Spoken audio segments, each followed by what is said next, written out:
So next video, let's prove this. Okay, so let me just let's give a definition. So let's say ideal is that a1 b1 is something greater than 0, and then you predefine an to plus 1 to be a half an plus bn, and bn plus 1 to be a square root of a and bn. And the goal is to prove these two has the same limit. Okay, so before I start, please subscribe to my channel. So my channel usually talk about lots of free mathematics video, and from analysis to group theory or also some interesting stuff. So hope you guys subscribe. Okay, so nice. So I feel like my English is become better. When I keep filming the YouTube channel. Okay, so has the same limit, right? This is the very technical term, right? So the first, actually, we need to prove that actually their limit exists. But in this video, let's quickly first prove that they are the same, right? So it's not obviously, but let's say if I do the a2 minus b2, right? Oh, by the way, we have arithmetic mean greater or equal to geometric mean, right? So for each term, an plus 1 is always greater or equal to bn plus 1. Okay, so let's say a2 minus b2. Okay, so let's first take absolute value. So a2 minus b2 will be half a1 plus b1 minus what? Minus square root of a1 b1. Okay, so this is greater or equal to 0, and one can write it as a half a1 plus b1 take to a square root of a1 b1. And since you guys know the proof of the arithmetic mean greater or equal to geometric mean, so obviously these guys this. Okay, so we need to bound it. Okay, so let's see. This is half square root of a1 minus b1 square root of a1 minus b1, right? So let's see. So I can change this to be plus, right? Okay, so take the absolute value. So these guys less than equal to half a1 minus b1. Okay. So now we see a2 minus b2 absolute value less or equal to half a1 minus b1. Okay, so from the keep going, you get a3 minus b3 that's equal to half square a2 minus b2 a1 minus b1, right? And then you keep going. So so you will arrive at a conclusion that an minus bn will less or equal to half a1 minus b1. Okay, so the fact is that you take a limit n goes to infinity, an minus bn will be 0, right? Since that a1 minus bn is fixed, and then you become 0. Okay, so finally you will leave a conclusion that an equals to bn. Okay, so this is the proof.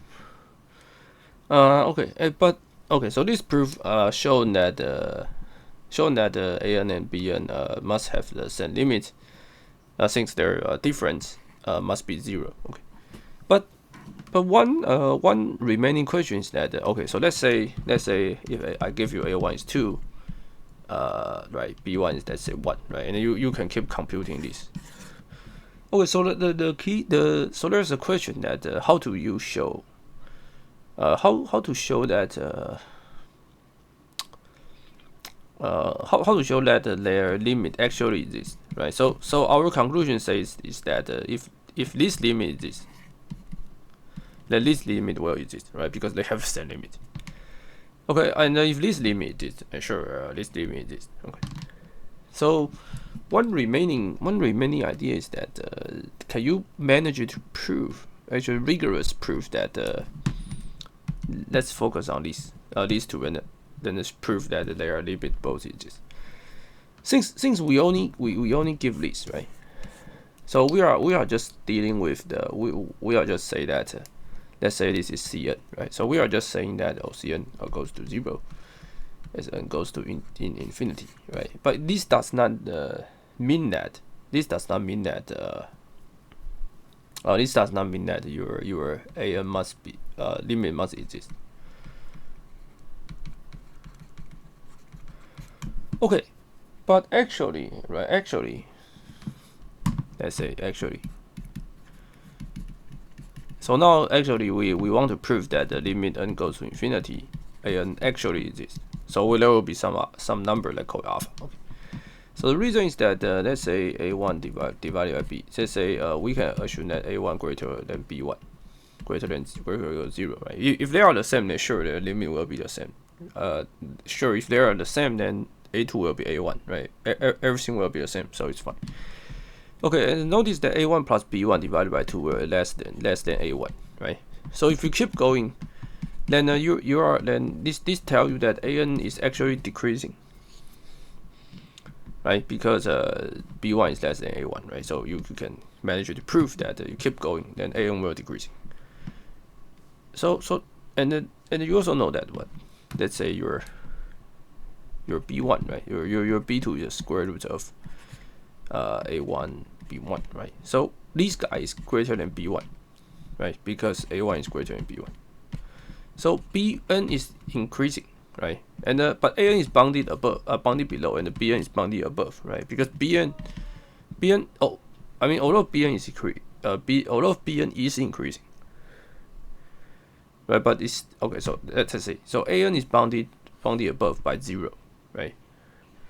But we always know that bn is less or equal to an, right? And an is bounded by a1, so bn is bounded above by a1, right? So combine these two by the completeness or the Cauchy sequence, we know that an decreasing below and the bn increasing above. So an, bn actually limit exists. Okay, and then we also show that their limit actually exists and it is the same. Okay, so this part is a rigorous proof the limit exists, and this part proves the limit is the same. See you guys in the next videos.